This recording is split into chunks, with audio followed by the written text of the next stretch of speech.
Hello, I'm Kevin Arindaeng. I'm a third-year software engineering student at York University.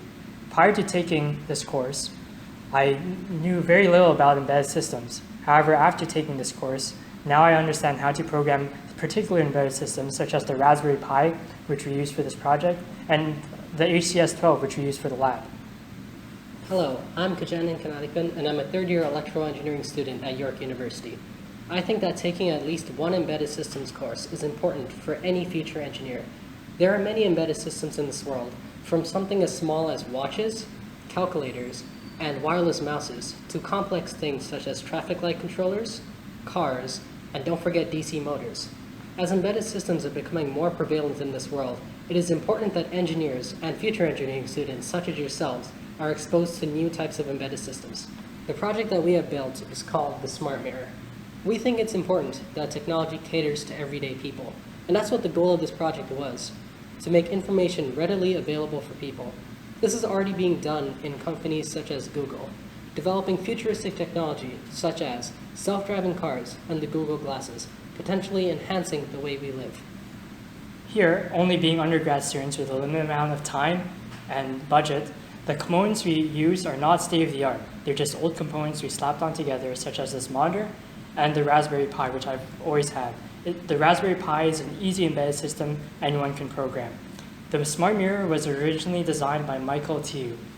The link to his website can be found in the description below, and there are many iterations of the Smart Mirror which you could find on the internet. Okay, now I'm going to talk about the assembly of the project. Here it is now after being built. Here we use Velcro strips to attach the mirror to the monitor. Here is our embedded system, the Raspberry Pi. It has a wireless adapter to connect to Wi-Fi, as well as a HDMI cable to connect to the monitor. This is an external battery pack we use to power the monitor and the Pi to keep our project portable. Also, we use duct tape to simply attach the battery pack and the Pi to the back of the monitor. Here's the pre-build of the project with all its components, including the two-way mirror. In order to make the monitor vertical, I simply went to the BIOS of the Raspberry Pi and I rotated the screen by 90 degrees. How a two-way mirror works is such that if there's light in the end, then it will bleed into the front of the mirror with some partial reflection. However, if there's no light in the end, such as the right side over here, then it'll simply reflect like a regular mirror. We incorporated this into the project by simply having the information on the screen as white, so it'll bleed into the mirror, and we made the rest of it black, so it'll simply reflect so you can see yourself.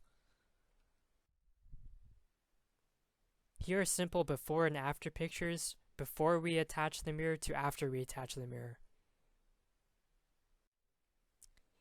Here's a picture of all the components attached to the back of the monitor.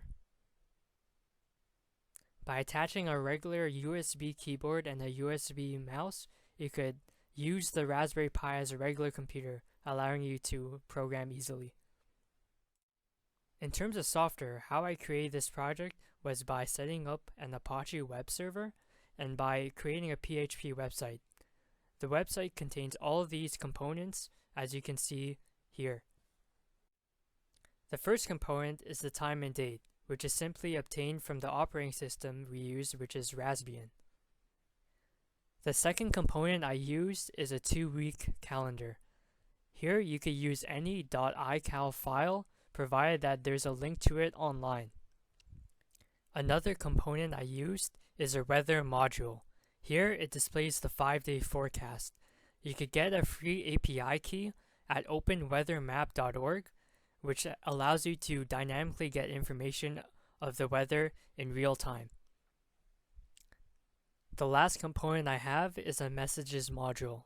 On the top, I have a pre-made set of 3 messages which loop around every 3 or 4 seconds. On the bottom, I have a changeable RSS feed. Currently, it is set to CBC News. The code for this project should be available on the course website.